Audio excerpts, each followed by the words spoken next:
So I'm making one right now, and it's gonna have Eleanor's name on it. Look how big it is.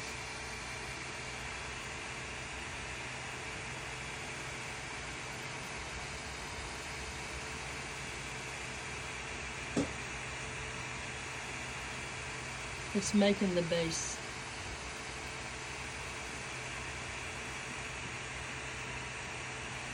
All that will break away, but that'll secure it so it stays strong until it hards.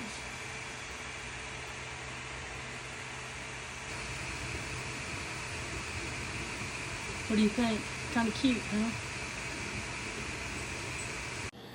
And here is the final project, all done. If you want to see more like this, make sure you subscribe to my channel, Crafty Shenanigans.